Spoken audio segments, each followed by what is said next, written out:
Pranakasha livestream.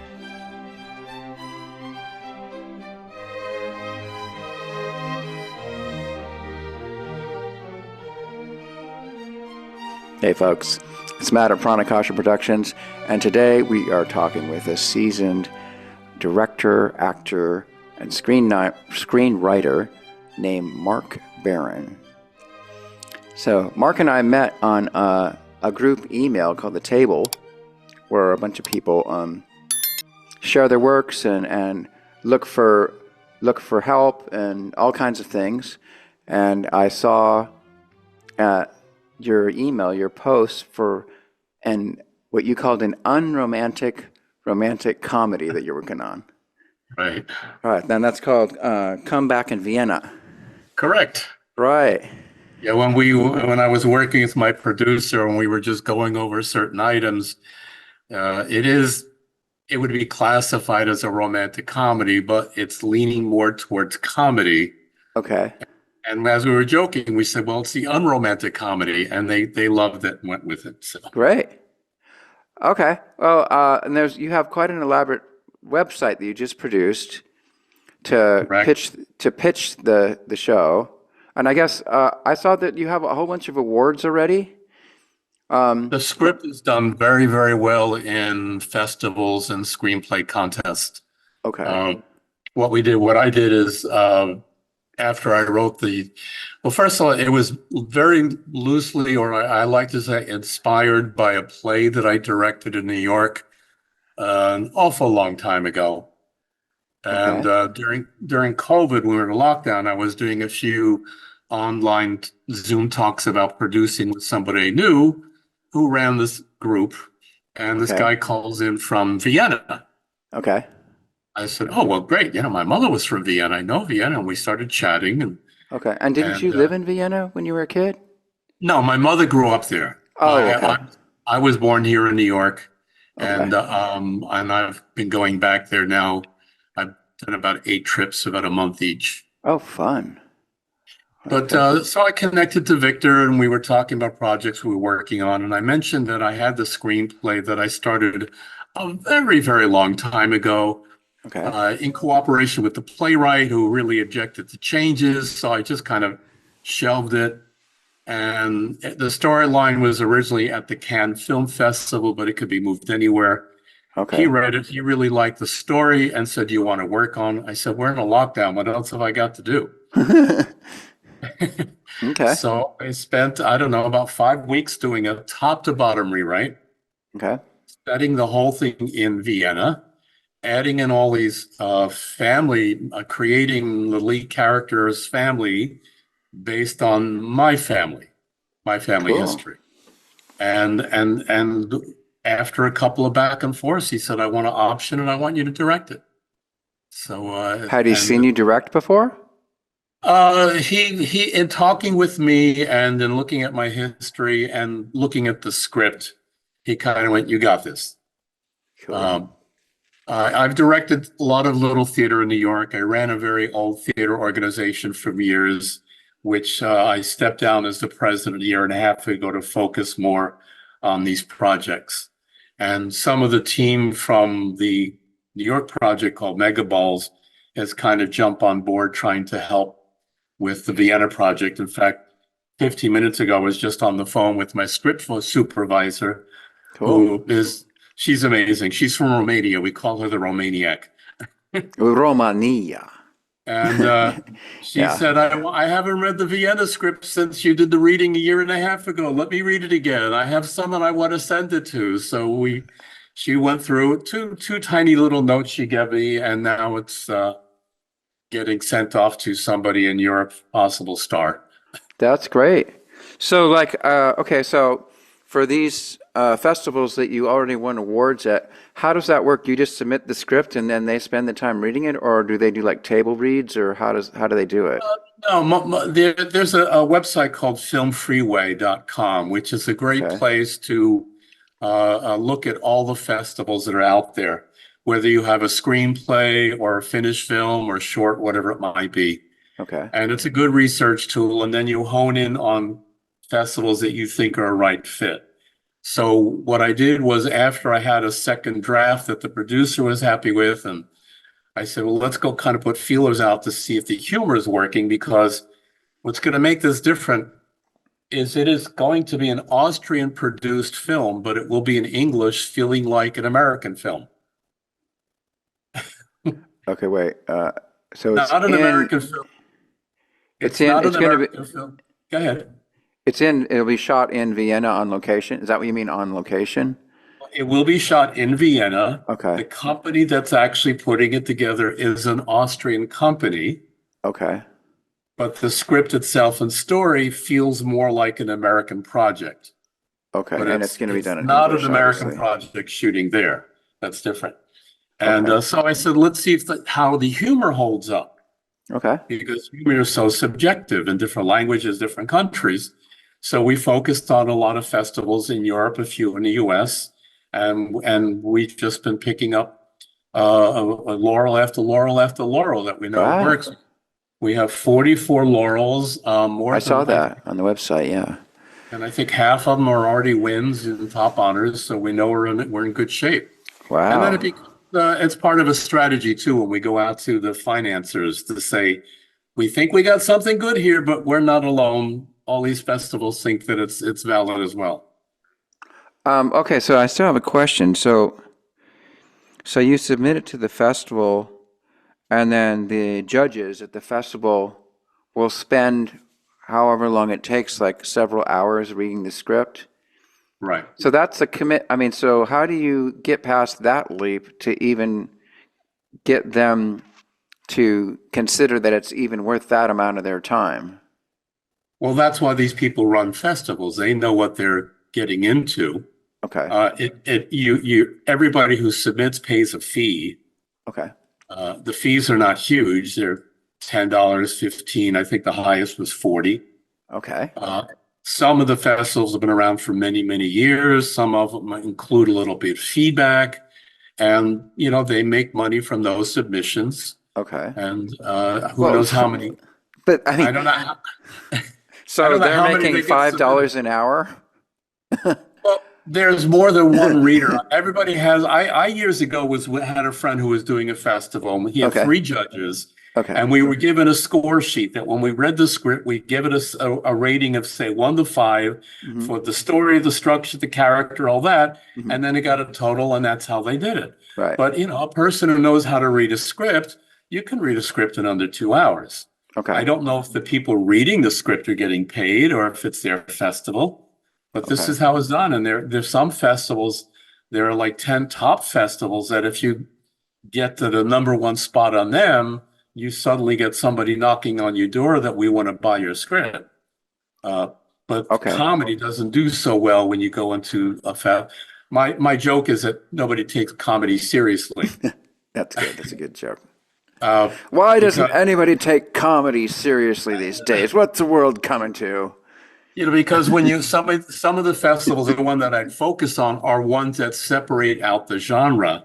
Okay. So a comedy script is not going against the sci-fi, against the biography. That makes sense. And those are the ones that we do really well. In the beginning, when I submitted it to more general, we never get past the acceptance because they weren't thinking the script the right way. So it's a matter of choosing the right festival. So that's how we got all those. And again, it's a strategy now that we're out there looking at distributors and actors and people, and you say, well, look, if we have a decent script, look at the laurels it's picked up. Yeah. Well, it's already looks impressive. It's a nice website. And then all those awards, I guess that's the thing that impressed me the most right off the bat. And so part of the reason why I'm asking is because I have a really close friend who's working on a script, her first script, and so I'm sure hopefully she'll watch the show and get a few pointers from you. And then, of course, as you know, the thing that makes it fly or not is whether you get it financed. You got to have money to. Yeah, there's that. Do you have an idea of what ideally you want the budget to be for it? Well, my producer in Vienna has gone through all that based on the rates that they get in Vienna, in Austria. He's got the budget as 4.5 million euro, plus the cost of the two lead actors, Okay. because Which could those are be a the lot. names that will help sell the film. Right. And based on one actor who did respond to our casting director, we've estimated at another 1.5 million to cover the two actors and their hotel rooms. We're not going to get a $5-10 million actor in our budget. Yeah. But there are some actors out there that are very good for our budget range that would sell the picture. All right. And then did you have an idea of like how many weeks you're going to spend shooting it, or? Yeah, he does all that in the scheduling before he even does the budget. Okay. It's set right now at 1 week of prep with the actors, and then 7 weeks of filming. Oh, wow. Okay, so that's actually quite a bit. Yeah, Wow, okay. In Vienna and a lot of European countries, they don't do like we do in America and work 12-hour days. Okay. It's a 9-hour day with including the hour for lunch. So he's got it pretty much scheduled out. And then have you already scoped out some of the on-location shots and all that kind of stuff? Yeah, I go about every year and a half. I'm now a dual citizen, Oh, and I great. have cousins there, so I visit. I've gotten to know the city very well, and so my last 2 trips we did location scouting. The main locations all have read the script and liked it and cleared it, that we have no problem filming there. Great. For example, there's a shot in a church that's been around since the year 1700. Cool. And they're like, yeah, we're good with the script. It's just now when you're ready to, when you're in the preparation and in the pre-production, then we have to work out the scheduling and the details with them. We need a hotel, and we've looked at some of the top hotels. They're all interested. Again, it's the same thing about, when the scheduling, when we need them. The main hotel room will probably be built as a set with certain shots being done actually in the hotel. And on this last trip, we had a meeting with one of the hotels that we really like. And the 2 managers loved it. And they said, when you're ready, it goes up to the woman who owns the hotel. It's family run. Nice. And if she says yes, that's it. They said there's no board, there's nothing. That's good. Great. And it might be an interesting tie-in with that hotel if the timing is right, because in 2026 they're hitting their 150th anniversary. Right. So if we can film it at the right time, and it would be very simple to include that fact in our script, then it would be very advantageous for them and us to help each other marketing-wise. Right. And the nice thing is nowadays with digital cameras and stuff, you don't need super elaborate lighting to get something that looks good. No, but you still need reasonable lighting, Right. It's easier on location. You don't need to do a lot. But that's why we may do a set, because then the advantage of being in a set is you can build the room, that you can pull out a wall when you want to shoot in a certain angle, and you can pre-light most of the room. Right. And all that kind of stuff. And we've been at it for a little while now. The big thing that we got last year was one of the major orchestras in Vienna. It's called the Wiener Johann Strauss Orchestra. It's about 75 years old. Okay. And the orchestra designed to have the musicians sat exactly the way Johann Strauss had his orchestra. Oh, cool. And they're using his original arrangements, and they're working in coordination with, I think, his grandson or something like that. Okay. But they have written a commitment that they are giving us for free their entire recording library of 1,100 songs. Okay. So I have an amazing soundtrack other than what little incidental music I need. I noticed you did have some composers that are already hired to do some of the incidental music. Well, okay, right. So, well, then, of course, you know the movie Amadeus. Sure. I know it, like it's one of my all-time favorite movies, because I'm also a composer and a musician, and one of my all-time favorite books is this right here, which is Mozart's Letters. I don't know if you've ever read those. No. you're a Mozart fan. It's absolutely fascinating because you literally get inside Mozart's head and you get to just see everything about his private life and how he thinks and how his life is. It's totally fascinating. And of course, I know. Vienna is, I'm sure there's Mozart everywhere in Vienna. Oh yeah. Yeah. Oh yeah. In fact, the main church there, St. Stephen's, the Stephansdom, is where Mozart got married, Yeah. and also where he was buried. Hmm. Yeah, and Yeah. I know F. Murray Abraham, but he's not right for anything in this project. Oh, really? Yeah, Well, that would be a coup to he get did to a have him in it film. somehow. Wouldn't you just want to figure out a way to write him in? He did a film during COVID in Salzburg, which was a retelling of The Magic Flute. Oh, And interesting. my producer was on that film. And then I have a friend from my work at SAG-AFTRA that knew him.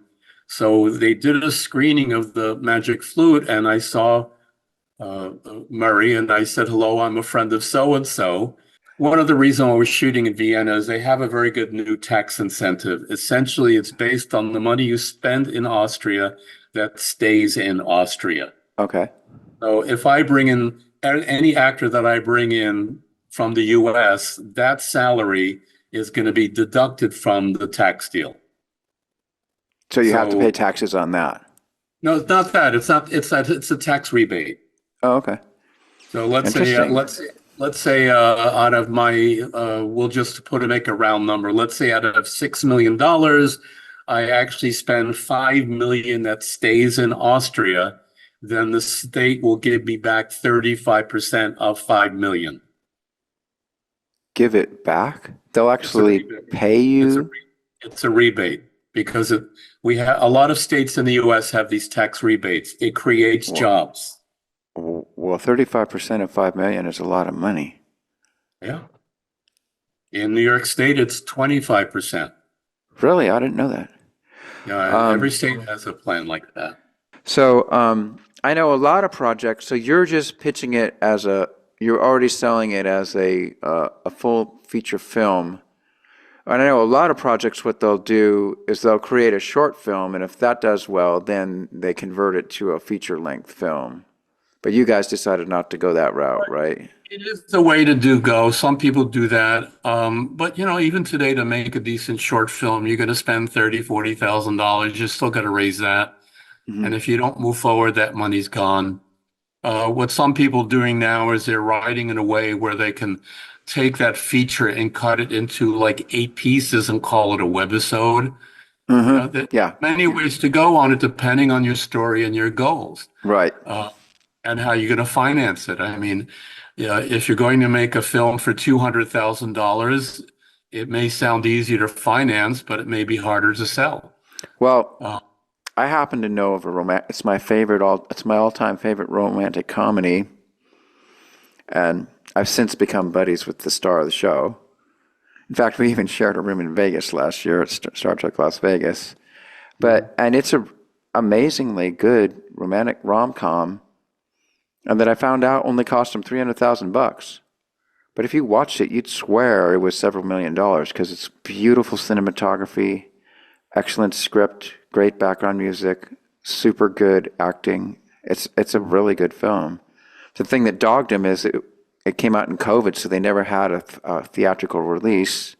mhm. So it just sort of disappeared into the wasteland of uh, unknown films.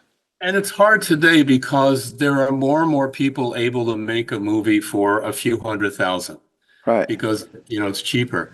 But then what happens to people that distribute it, the people who sell it?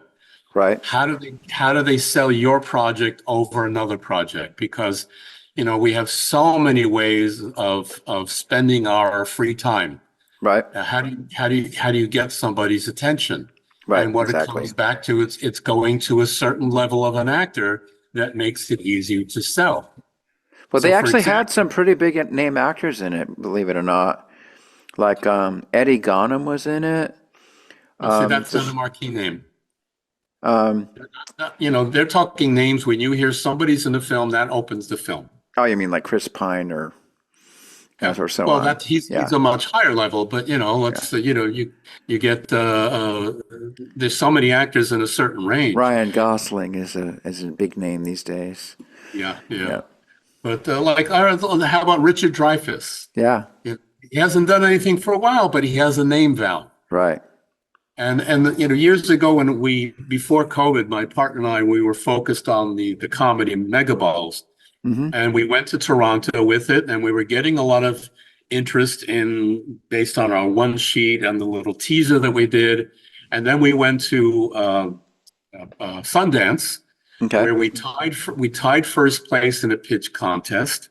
We had a good meeting with a solid distributor. Okay. And in the conversation at that point, the budget on that film was $2 million. Okay. And the distributor said, it's a terrible budget from a distribution point of view. She said it's usually under $1 million or 3 to 5. Okay. And the reason why she said under $1 million is the genre film, the slasher, the zombie, that kind of film, because the genre will sell those films. She said in the 3 to 5, that's where we need to put comedy, romantic comedy, drama, because we need now an actor that will sell the film. And there are a lot of actors that will judge whether they'll be interested in the piece on the budget. Okay. So some of them don't want to work in anything less than 3 million. Okay. So it's this game you have to play. And it's so hard because the actors and their agents don't even want to touch the script until you already have the money. And you raise the money by getting the actor. Yeah, it's a catch-22. Unless you get a hit, and then now you're known as a successful movie producer. But I was at an event here in New York at Tribeca 2 nights ago. There was a talk, Matthew Broderick and Judd Apatow. Okay. And at the end, when they're doing Q&A, somebody up front raised their hand and asked Judd, I'm a screenwriter. How can I pitch my project? Blah, blah, blah, blah. And Judd started laughing. He goes, I'm an award-winning director-producer, and I have a hard time finding money. It's just the nature of the business. You got to hit the pavement. Yeah. Yeah. Okay, I have another question for you. So from what I saw, most of your directing experience, I believe, is in plays, like stage acting? It has been, but what I started doing years ago when I got in the business, I actually started a musical theater. My mentor was Gene Kelly's brother, Fred. Okay, yeah. And Fred was an early TV director. Oh, okay. And we became good friends, and he said, you need to study directing as well. So that was my focus in college, was performance and directing. And then I got married at the wrong time to the wrong person. And I was getting some offers to go out of town on jobs, and she really did not want me to go out of town. So I said, well, I need to do something. And so I started looking here in New York, and I was non-union at the time. Okay. I did a little bit of extra work in there. I go, this is not what I came in the business to do. And I was able to talk to a couple of crew people and ask around. I saw this guy by the camera always there, but he's not the director. He's not the actor. Who is he? And I discovered what a stand-in was. Okay. And I said, well, if I have to do the grunt work, I'd rather be doing that, because now I am working directly with the director, the cinematographer, the camera, and I'll learn the business. Okay. So I started doing that, and I was good at it. I got along with people. And so for many years, that was the bulk of my work. And from that, I got to work with some amazing people who taught me an awful lot. For example, I was working with Sidney Lumet on a film. And from day one, he would turn to me and explain shots, ask me questions. Okay. And I found out a year later is because he was writing a book, and I became the soundboard. Oh, cool. And I read the book and said, oh, yeah, we talked about it. And after working with him, it became harder to do standing work because I'd get on another film and I'd know the shot before the director did. And it was on that film I was working with Matthew Broderick and Dustin Hoffman, and they caught me writing something in the corner, keeping busy. And they grabbed it, and for half of that film every day, they started telling me I need to learn how to write and make my own film. So that was a seed started. Right. I spent 4 months with Woody Allen on a film. Wow. They usually a stand-in, the actors will do what they do, the stand-in watches, and then when you're needed, you step in and do what the actor did. Woody did the opposite. Woody would have me do everything, and then he have the actor come in and tell them what we did. So, Ah, and so for 4 months, you're working with, and I've worked with top cinematographers, and the list goes on. And it got to the point I stopped doing stand-in work because I knew the shots before the directors did, and I would just get frustrated. hmm. And that's when I started pursuing the other work. Interesting. Wow. Okay. Okay. So now, I can't remember if you guys, do you guys have a DP, a director of photography yet? We in New York for the megaballs we do. His name is Dejan Georgevich, and in Vienna we have a team that's involved. Okay. That done a lot of European work. They did quite a few episodes of the PBS show called Vienna Blood, Okay. and they're on board. They've looked at some of my notes because I've already done a breakdown of every scene. The extras I want, the shots I want, the music I want, all that type of stuff. So whenever we get financed, we can take a little bit of jump on getting things together. Okay. Have you guys started storyboarding it yet? No, no, and we may not because like my day on here, we sat down and had lunch several times going over the script, and he said, "Do you want to do storyboarding?" And I said, I'm working with people like Woody and Sidney. They never storyboarded. They knew the shots they needed. It was all in their And head. Okay. And he said the DP said he'd rather work that way because tends to when people have a storyboard, they tend to kind of don't want to depart from that. Okay. And when you get on the actual location and you work with the actors, you may get a great idea that you or the DP might say, "What about this?" Uh-huh. So what I've got is a list of saying, okay, on this dialogue, I want to make sure I'm going to have a close up of the actor, or things like that. And that's in the script. Well, it's in my notes. It's not actually physically in the script because Okay. I'd have a several hundred, like a 400-page script. Okay.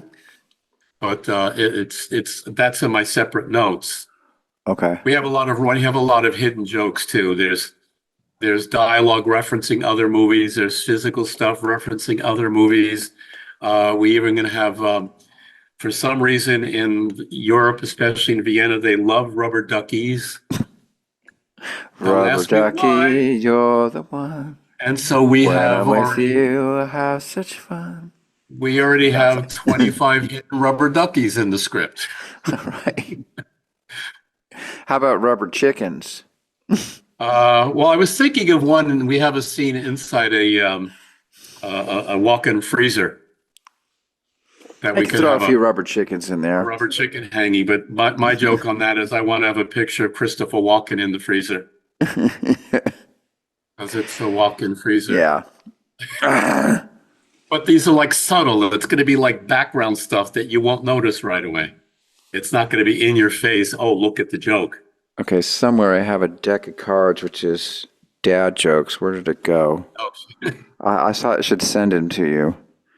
Oh, well. It's probably good that I can't find them. I'd launch into a 10-minute tangent. Yeah, but there's a lot, like some people have gotten the jokes, Oh. we joke about Austrian films made in Vienna, like The Third Man. There it is.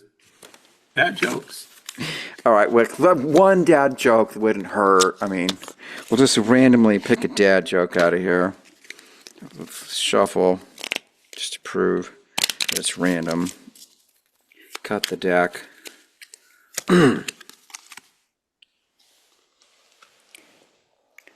Okay, this is a knock-knock joke. So knock-knock, Who's there? a little old lady.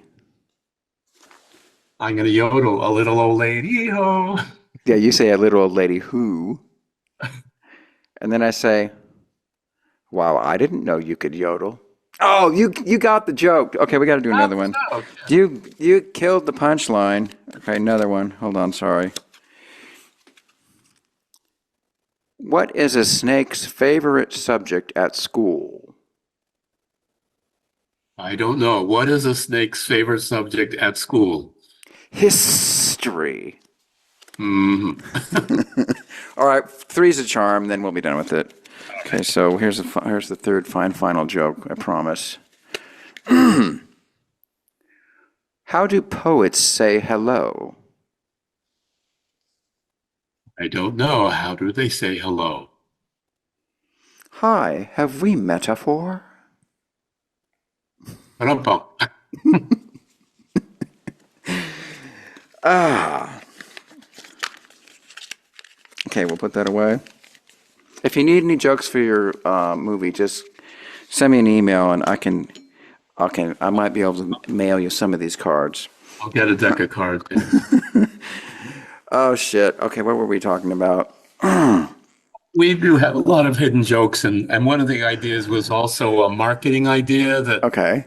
the movie's made. We can say, there are this many hidden references or this many duckies. How many can you find? Find the duckies. In And fact, whoever gets the right number of duckies gets a dinner date with the lead actor. well, I don't know about that, but Of course, you but have to pay like $500 to enter the. we were actually in one of the major hotels a year and a half ago, and we explained the idea of the marketing, saying, "Oh, and if somebody gets them all, they get a hat or a T-shirt." And without missing a beat, she says, "Or free night in the hotel." Oh, there you go. See, all And we right, said, we're on the same. Are you offering? Because you're like $700 a room for night. So They'd probably say yes, well, because they got it's the good idea. advertising. Yeah, it's a marketing thing. It's all marketing, you know. Yeah. I actually had to keep a separate Excel sheet of this is the joke on this page. Yeah, there you go. And the rubber duckies won't be real obvious.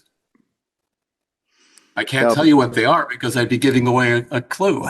That's true. All right. Well, we'll keep an eye on it. So, pending. So, are you guys? So, you already have an idea who your lead actor is? You already sort of found the person?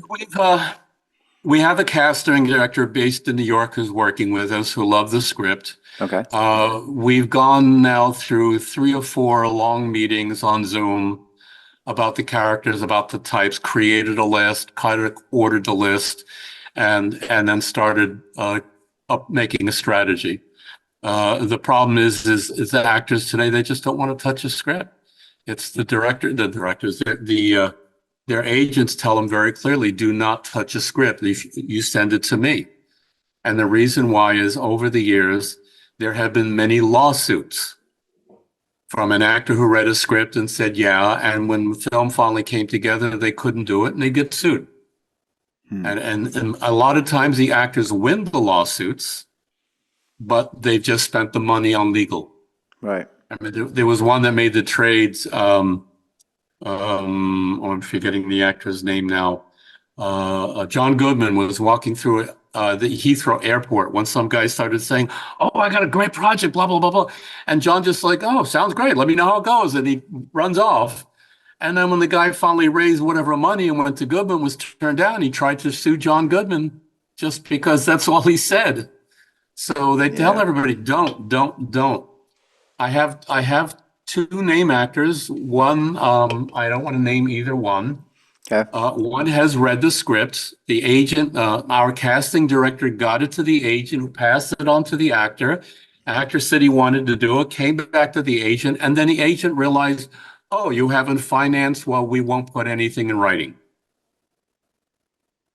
And so there's that. And then the other one was somebody I got to know during the strike who, because I'm on the SAG-AFTRA board, I developed a little bit trust. Okay. And the end of January, agreed to read the script, had a few questions before that. I was told their manager was in on the email, sent them the script, haven't heard anything, sent a follow-up. We've been busy, but we promised to read it. And it's been, we're going into June now and haven't heard anything, yes or no. So I'm not waiting on that person. My script supervisor has another well-known actress. This one is based in Europe, and approached her, and that actress said yes, she'd like to read it. So we're getting it prepared to send to her probably tomorrow, and see what her response will be, because they're a little different in Europe than here. Okay. So it sounds like not only are you the writer and the director, you're also the producer. I'm the co-producer. Okay. Yeah, working with the producer. Okay. Because typically what you just described, isn't that the producer's job? Not necessarily, because it's all part of, we're in the phase called packaging. It's pulling all the pieces together. Okay. The producer has more substantial credits as a producer than I do as a director. He takes the lead on certain things. Like he's already gone to a couple of European distributors that he knew and gave them some names, and they said that one's a pass, that one's a good one. Yeah. And the idea, the way you raise the money is that, let's just say you get actor A on board who has a decent amount of films that have done well, a distributor that can say, okay, I know I can sell $2 million of that film, so I'll give you $1 million advance pre-sales. Oh, wow. So that's less money than you need to earn. And then you get deals like on locations and product placement. So suddenly, while you need $6 million to make the film, you may only need to raise $4 million in equity.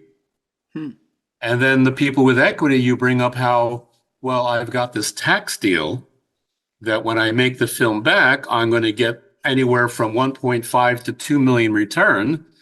And most of that will go to you. Some of that will be reserved for marketing. So you're lowering the financial risk to the equity investor. Right. And when you say an equity investor, that's basically an investor that's trying to, like if they give you $10,000, they're hoping that the film will do well and they'll one day be given $20,000 back, type of thing. Exactly. The equity investor is someone putting up the cash in. Right. And the smaller budget, the smaller investors, some of them, they're doing it more to have fun and see their name involved. The bigger investors. There's a show where I've contributed a fair amount of money, just basically because I wanted to get comfy with the writer and the producer and directors of the show, and it works actually. Yeah. Yeah. I even have business cards that have me listed as a co-producer. And but the good thing is I now have enough pull so that I can suggest things to them and they'll actually do them. Yeah. Or I can suggest actors that I like and they'll go out to lunch with us and potentially use that actor. I've learned that money talks, and actually it doesn't take that much money to get people in Hollywood interested, because they think, oh, if there's a little bit of money there, maybe there's more. Or a bunch of other people who will put also in. It's that kind of thing. So that's when if you watch the Tonys last night, it used to be the small investors were called angels. Angel investors, Anybody who puts any money, they're all producers. And now when you see an award go up, you see, 60 people get on the stage because they're all investors, but they're called producers. Yeah. Well, it's so funny. Like, obviously I'm into Star Trek, based on what you see. I'm also into the Orville. Oh, by the way, I got to name drop a little bit. Since you were talking about stand-ins, I'm actually friends with two of the stand-ins from the Orville. The guy who stands in for Lieutenant Lamar and the guy who stands in for Bortus. They both live in L.A., and I've gone out with them to a bar and talked about stuff. Stand-in is a good job. Yeah, and they have plenty of stories to tell about what goes on in the set of the Orville set, and they're, they know everybody. The downside about doing stand-in work is that suddenly that's all you're thought of, especially if you're good at it. One film I was doing something, I was standing in with another. We were two of the three lead stand-ins, and we were off on the side when the assistant director was calling up the casting office, putting in what they need the next day. And she said, we need this many extras, this many men, women, and all that. And then she said, and we need some of them to be real actors because we will have to upgrade some people, meaning they're going to get a line or two. So she hangs up the phone, and the other stand and I look at her in unison, went, I'm an actor. And she looked at us, and we just went, we're actors. And she still looked at us. I go, you're bringing background people and you're willing to give them a line, but we've been on this film for weeks and you don't think of us as an actor, so you could give us the line. Yeah. And it's like, oh, the light bulb went off. Did you get the lines? No, not on that one. Not on that one. Now, I had one time on a film I did, it was called Mortal Thoughts. Okay. Demi Moore was the star. Oh, cool. And I was standing in for this actor who's a good guy. And one day he was late and we were killing time and joking around. The director liked it. And when the actor showed up, he starts pitching me saying, can't we get Mark something on here? And then many days later, we're shooting a wedding scene and the assistant director tells me, go with somebody wardrobe, you're getting into a tuxedo. And I said, but that's not what I'm matching for the stand-in. He goes, don't argue me. You're getting something you should have got before. Because I worked with that director a few times. And sure enough, what happened was during lunch, there was somebody who was a hired day player who got fired for whatever he did. And so they were putting me in there and giving me the lines. Great. It used to be a backdoor for stand-in work, that you do that for a year or two, you learn the craft on the set, you get enough lines that eventually suddenly you have now 10 or 15 day players, which now makes it easier for an agent to get you auditions. Right. But that, when I started getting into it, that became rarer and rarer to get those upgrades. Yeah. Interesting. Well, let's talk a little bit about stand-in work. That's kind of fascinating. So, when you're a stand-in, how close do you have to look physically like the actual actor that you're standing in for? Well, it depends on the director, the cinematographer. A stand-in is usually not photographed. So the main thing is that you're the same height, weight, and approximate hair color. Okay. And I've had times where I was told, oh, you need to darken your hair or whatever. And then you work like that. So that's it. Sometimes they will use you in the distance in a shot. For example, in the Woody Allen film, there were many times where I was dressed up like Sean Penn, and I was the guy driving the car in the distance or whatever it might be, because that's what they needed the shot. Or sometimes you're used off camera while they're doing a close-up on another actor who's supposed to be doing the scene with Sean Penn, but they're actually doing it stand-in. Okay, so in that way, they since your rate is a lot lower than Sean Penn's, they can use the stand-in. It's not so much there to save money. It's there because maybe the actor isn't available, or they're doing two shots at the same time, so they can split the crew because or the actor's sick. You know, you're not really a substitute or an understudy. Okay. But you're really there. You're really a tool to work with the crew, to work with the camera, so they can practice. You're there that they set the lighting, set the camera, rehearse the camera to match. So if you're a lot taller or shorter than the actor, when they line up on you and the actor steps in, it may not be right. I see.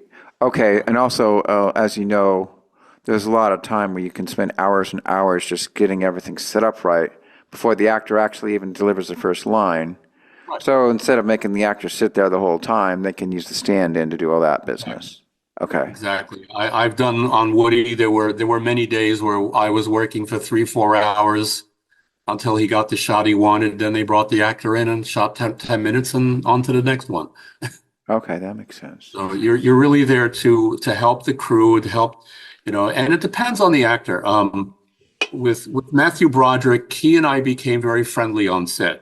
So even when I wasn't working, he'd come over and just yak with you and be friendly and can I get you a coffee? It was I'm still in touch with him these days. Oh, every actor is different. You have to learn quickly how to get along with people on the set. Mm-hmm. You have to understand the power structures on the set. Right. And Sean Penn, I don't think we said hello to each other until like 3 weeks into filming. But in his defense, his father was extremely sick at the time, eventually died. Okay. So his head was on that. So I was doing a lot of the work with Woody, that made life easier for him and kept the production running. So you can learn a lot. I've worked with some great people, some great cinematographers like Carloe De Palma. Wow. Okay, speaking of Woody Allen movies, oh shoot, what was that movie? It was Annie Hall. Annie Hall. Did you work on that movie? No. Okay. The film I did with him was called oh God, I just went blank on it. Sweet and Low Down. I'm pretty sure I saw that film.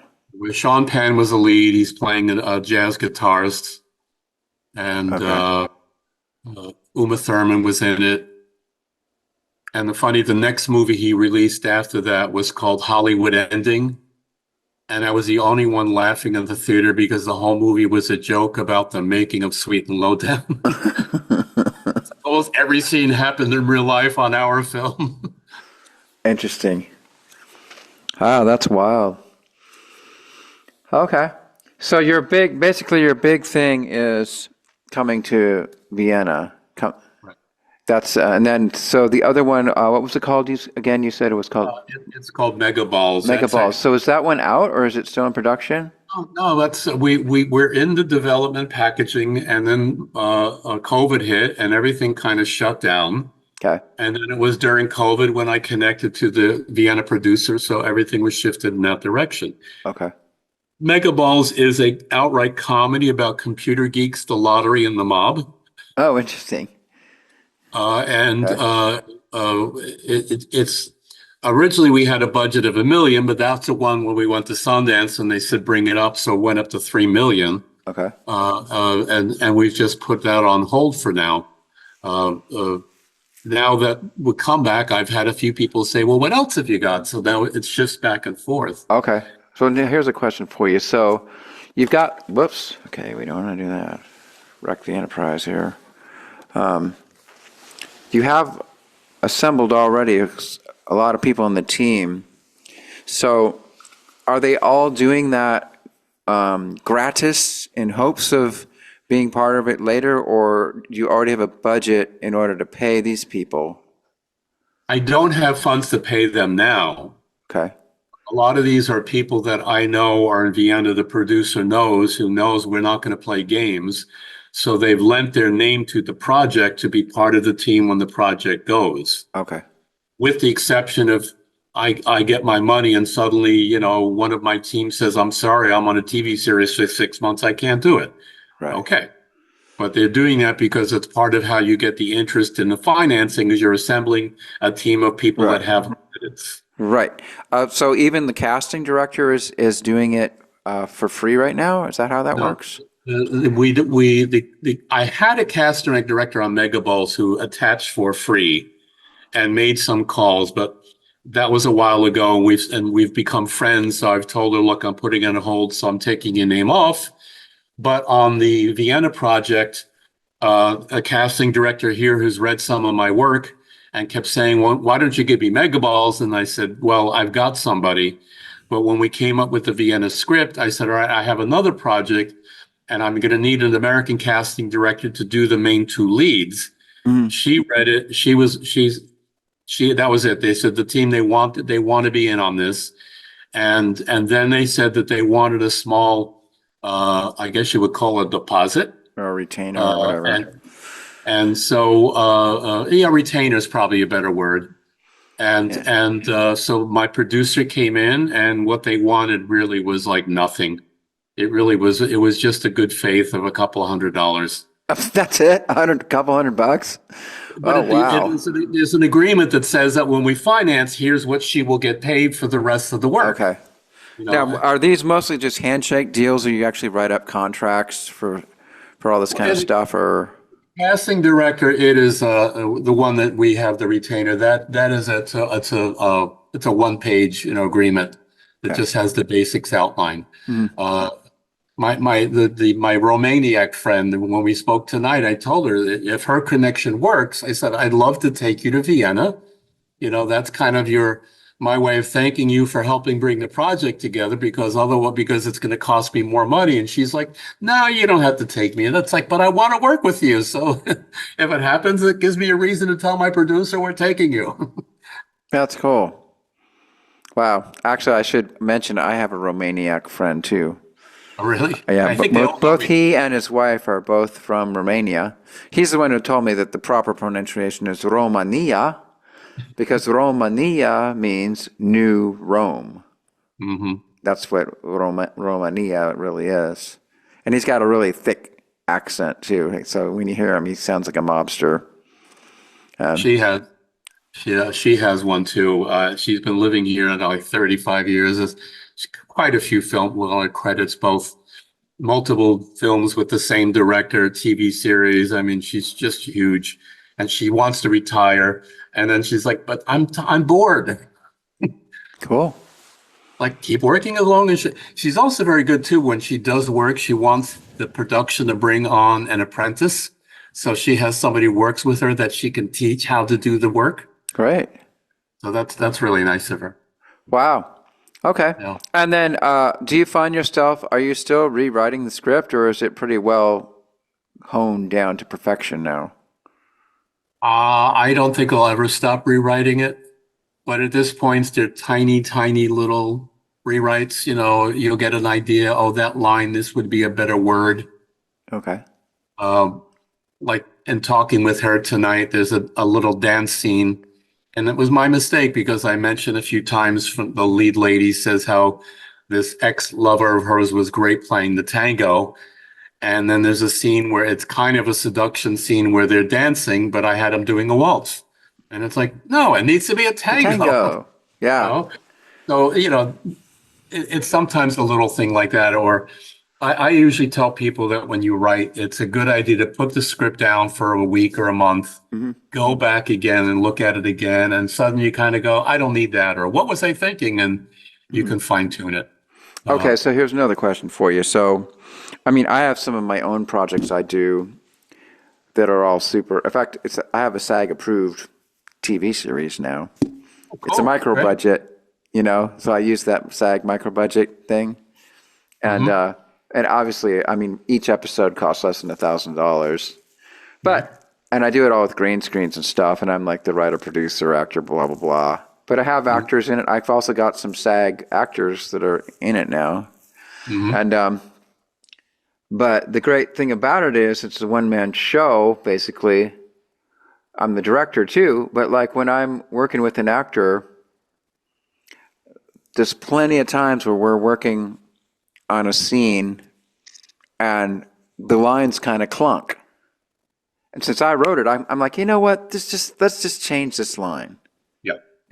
And I can do that, but I don't know. Can you do that in your type of production? Would you be able to on the fly change some lines? Yeah, there will be some changes. One of the things that I did on both of my projects that I believe in is doing readings of the script in front of an audience. Oh, with actors. So I've done table reads. You mean? I don't really. It's not. I hate the table read. That sounds like they're just sitting at the table and reading the script. I like to have them standing up when they talk. You know, use music stands. Get the actors to interact with each other, so they're not just saying lines. Okay, so a bit like a radio show. Yeah, and there's no blocking or anything, Okay. and I like them to get a rehearsal in. And I like to pay them. So I've been able each time to raise the actors to pay them $50 or $100 to do the reading. And I did 2 readings of Megaballs a few months apart with a different cast. So I get a different read. And that one went really well. People were getting the jokes. And when I asked them about the surprise ending, if they understood, they all said we were really surprised by the ending. I'm very proud that one of the friends who came out to that, he's been a 37-year writer on The Simpsons. Oh, cool. And he thought it was a great script. And then the Vienna project, the first reading I did, I actually approached here in New York, the Vienna not council. It's the Vienna has a place here to promote Viennese things. And they have a theater. Okay. It's the Cultural Forum. That's what it is. The Austrian Cultural Forum in New York. Okay. So I asked them if they'd be interested in doing a reading of a screenplay. And they said they never have before, so it's intriguing. What do I need? And I told them, and they paid the actors like I want. They fed the actors. We had the space for the day, so we did a rehearsal in the morning, a reading at night. It sold out in 24 hours. Cool. How big of a venue was it? 65 seats. Cool. Oh, that's nice and intimate. That's cool. And my producer and his wife flew in from Vienna. And they were even put up in the building. They were given 5 out of 6 nights there for free. And Wow. And it was very helpful because then while the reading was going on, I'm off on one side making notes in my script, marking the jokes that didn't work or did work or whatever. Or Did you film it too, so you could go back and study it and stuff, or? the producer did video it, but the sound was terrible. So it was more helpful because there were a couple of people in the audience that made some comments that now we could pull a comment out, like the guy from The Simpsons. He came to that as well. Okay. And then, but that helped me do a lot of rewrites. Like there was a whole scene that just wasn't working and I had to figure out why. And then last December, I did another reading, totally different cast of the new script and an audience. And that one I had two, it was a smaller house, but I had two readings at about 30 people each time. But the jokes were just landing that we said, okay, now we know this is good. So I think a reading can be very helpful to hear the words that you think you wrote. And suddenly you realize, no, there's a better way to say that. Or the actor might say, a good actor say, I think this line might be better this way. And then you something to think about. So I do recommend it. It's a very good tool when you're working on stuff. And in the comeback, absolutely, when we get to shooting, if I get the actors that I want in the leads and they have input, I'm going to listen to them. And I would just be careful that if they change a line, is it something that's referencing the line elsewhere in the script, or is it a standalone line that I can do that? Right. Okay. So it sounds like you actually would be a really fun director to work with. I hope so. I think in a comedy, in a romantic comedy, you have to have fun on the set. And the workers that I've worked with, and DPs that I've worked with, there's only a few times when I felt the set was kind of tense. And I think it affected the production. And yeah, okay. Like Woody Allen, it's easygoing. The set's quiet. He doesn't yell. It's everybody's at ease. So you work better that way. That's neat. And then and you know how to put actors at ease and kind of get the performance out of them that you want. Yeah, I mean, because I'm an actor and I can help. And the last thing I want to do is ever say, this is how it should be read. You never want to give an actor a line read. You just want to try to guide them to get you into the area you want to get from them. Right. Help them. Do you do, I just fly from the seat of my pants, but like the way, and all my stuff is done on green screens, but I typically will have, because it's done on a green screen, it gives me a lot of leeway on how I'm going to edit it together and stuff.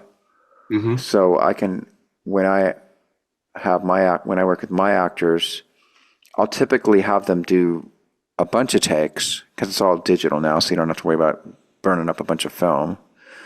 And then I have them do it a lot of different ways. And then I probably won't move on to the next thing until I have like maybe 2 or 3 takes that I know I'm going to like. And then hopefully they'll actually be a little different. And then of course, when it's time to edit, I'm also the editor. So then I can go back and find the stuff that I really can piece together that really works.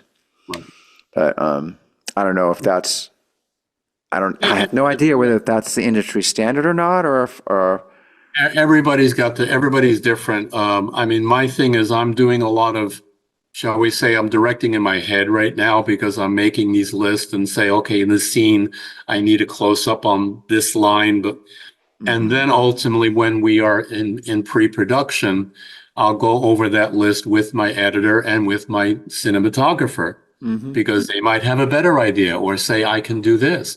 For example, the cinematography team that we have, they often work together and one of them loves to use Steadicam. Okay. So I'm in my head saying, yeah, that could save us a lot of time of putting tracks down. And there's a couple of scenes where I just want to get out of the way and let the actors act. I don't want to start thinking I need to cut here and do that. So one of the things that I would like to see if we can do is that, can you get the coverage I need by just moving with the Steadicam and shifting the scene from one actor to the other. So you're almost always in a two shot, but you're favoring one over the other. That's what Woody Allen does a lot of. Woody doesn't like a lot of editing. So he'll rehearse the scene. He'll take hours to get the camera move exactly what he wants. Oh, interesting. But then when he shoots, it's 2-3 takes, and he's gotten everything he needs. Wow. Well, it's interesting. At this late date, I've just started watching Boston Legal. I don't know if you know that show. And I noticed the camera work's interesting. Like that, a lot of times they're not cutting from one actor to the other. They'll just move the camera from one back and forth like that, which is somewhat unusual, but it works. Yeah. I guess you have to have a really good cameraman to pull that off. Camera. Yeah. Steady cam. It's a steady cam and rehearsal. Okay. And understanding the scene that, when you sit down and you say, okay, these are the two actors, I'm going to let them go, but I need on her lines here, I need to make sure that you're focused on her. And, so you can move around, but make sure on that line we get her. Okay. One of my favorite episodes of the TV show, The Sopranos. There's a big all-out fight between Tony and Carmela, which ends with Gandolfini or Tony punching like he's going to hit her, but he hits the wall next to her and puts his fist into the wall. But what was so good about that is the director of that episode just got out of the way and let the actors go. He trusted them, and he did the right kind of coverage that he didn't need to cut. Because when you get an emotional scene, it's not fair to the actors to say, cut, now I'm going to move the camera here and we're going to shoot it again. Right. So it depends on the scene. And also what I'm doing in mine is that there's a comic chase scene. I go, when we get into the chase scenes, that's when we'll do more editing, more cuts. Right. Because that'll also raise the tension of the scene. Right. Is it ever done where you use multiple cameras for something like that, or is it always just one camera with different angles? Well, TV does that a lot. It can be done. It depends on the lighting situation. Okay. Because that's tough for a cinematographer, DP, to light, if two cameras are different angles and it's going to change the lighting.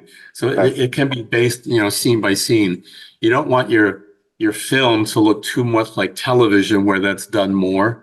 Okay. But it is something that, again, we'll discuss, especially on those couple of scenes where we have it. But on some of the scenes, it's just like, well, we're going to do the standard three angle setup. We're going to do a master and a two shot and a two shot, But in some cases, it's like, no, we can do that and just move the camera a little bit. Okay. And get without having to cut. Do you have any scenes planned where you're going to use a green screen? We don't know yet. If we have to build the hotel suite, then we'll need a green screen outside representing the view of Vienna from a balcony in real life. Okay, right. So that would be used that. I mean, I've even asked them, they don't have a lot of studio space in Vienna. Okay. They've just literally are opening up their first studio. Oh. That has two stages, and they're going to be building another one because they've done so much of their work on location. Right. So, for example, one of the hotels that was on the top of the list told us there's a certain date they're actually closing the entire hotel because they're doing a big reno on it, new plumbing, new electric. And she said, so it's all a matter of timing. She goes, if you're ready to shoot when we're ready to close, well, we can give you the hotel for 2 weeks and you shoot everything you want. Yeah, won't you have problems listening to all the construction in the background? No, because there will be a lag before they actually start. Okay. And then that becomes a problem. And then they said, and then if you're going to a set, well, you can just take everything out of the room. It's yours. So we'll have all the original. Cool. So that's a possibility. So we've looked at just 2 hotels where we're like, it's all an issue of timing. Okay, yeah. No. And then, of course, you can, if you have to do reshoots or if there's something you didn't get right or whatever, you can use a green screen to do that if you have to fudge some, rather than have to go all the way back to the location all over again. Right. There's ways you can fudge some stuff. And these days, if you're good at it, you can do green screen shots that look great. I mean, you can do green screen shots that look terrible if you don't know what you're doing. But if you're good and you know how to light it and do it right, you can make stuff look really good. But what also today, what's good with shooting digital is that you can look at a playback right after you shoot and see if you got it or not. Yeah. You know, you hope you don't have any problems because you only have the actors for a certain length of time, and if they're gone, you're out of luck. Right. So you got to worry about sound. Certain things that I've learned over the years, a lot of people do is like you got to get a good room tone before you shoot, so that you have that quiet to balance. Little things like that makes it easier when you go to editing.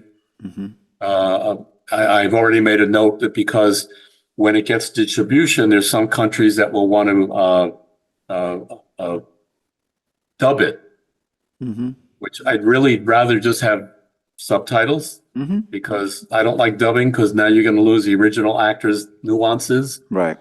But just in case, I'm going to tell everybody, make sure that when we are recording that we're getting the actors on separate tracks and the room tone, so it's easier to do a good mix if we got to bring in dubbing. Yeah, but you can't fully isolate each actor. No, but you could. They each should, with a good sound. Each actor will be mic'd, and you've got a boom. So you have to dub them. You can drop out one because you'll be doubling both actors, probably dubbing. Okay.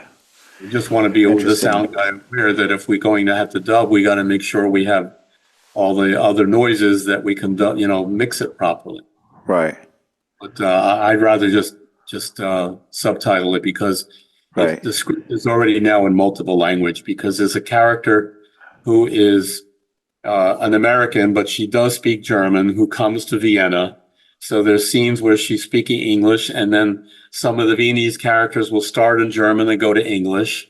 Okay. But there's another character he speaks a little Italian. There's another character, he's really a guy in disguise who speaks terrible French.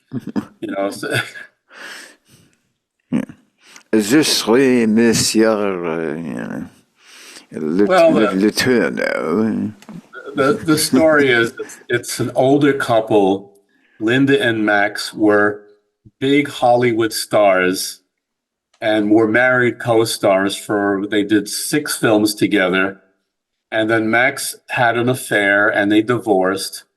And then Max disappeared. They found a suicide note, never found his body.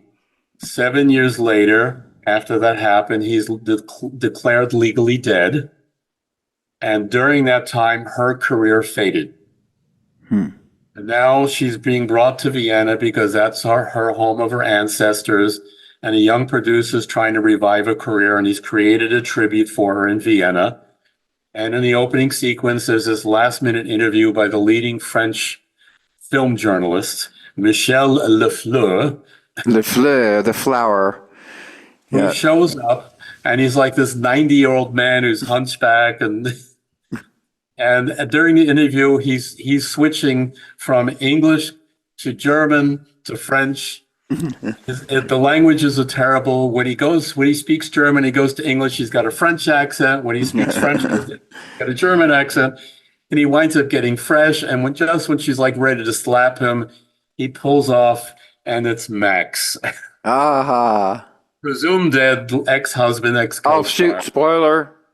And the rest of the film is that it's this farce about how they eventually get back together and all the things that come in complicating it, and with a double surprise ending.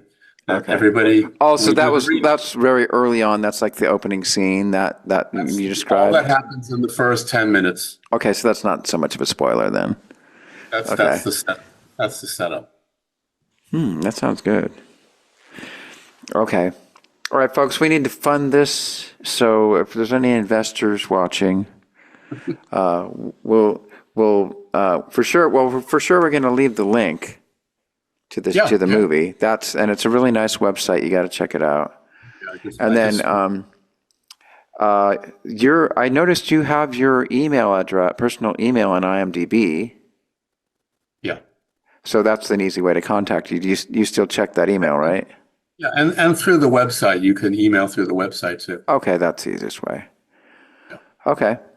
Yeah, I think we should wrap it up. I mean, you have a lot of projects, but we've talked mostly about coming to Vienna. It's probably good just to keep that focused, don't you think? That is where I'm focused right now. Okay. Yeah. And if there's any aspiring actors out there, be sure to talk to your agent because we can't show you the script yourself.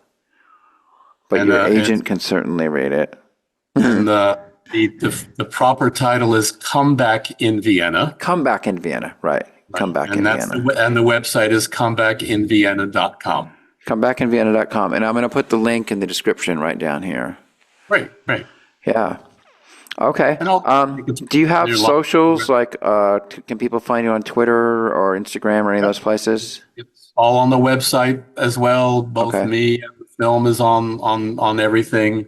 And we're also collecting email addresses on the website if you want to get, follow-ups.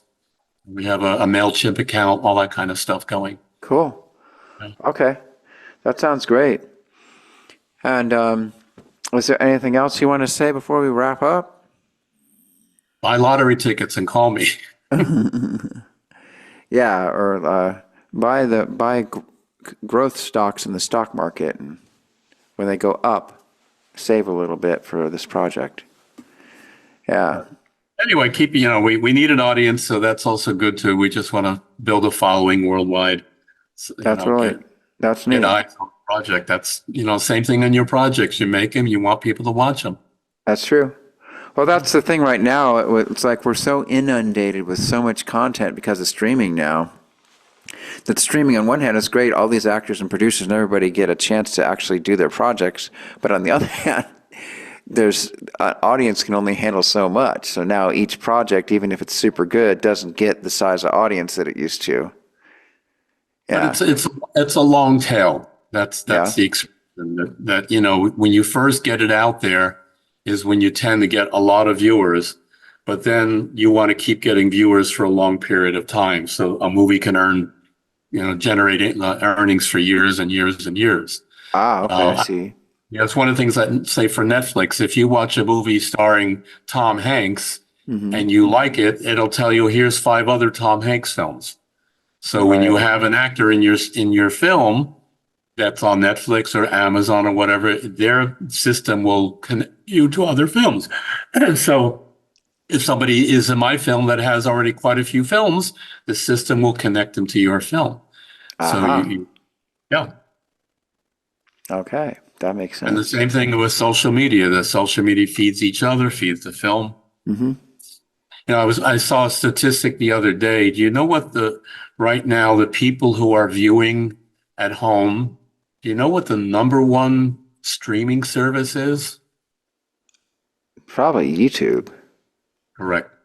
Yeah. YouTube has something like a 55% share. I know I pretty much spend most of my day watching YouTube. No. Right now it's YouTube, and then at the end of the day it's Hulu, so I can watch an episode of Boston Legal. So that's why anybody making a project needs to have a presence out on YouTube, even if it's just promotional, but you need to have it. Yeah. Yeah. Interesting. Well, this has been great. Thanks so much. Yeah. So I always end with this. Do you know what this is? Live long and prosper. Live long and prosper. Yeah. There we go. Yep. There we go.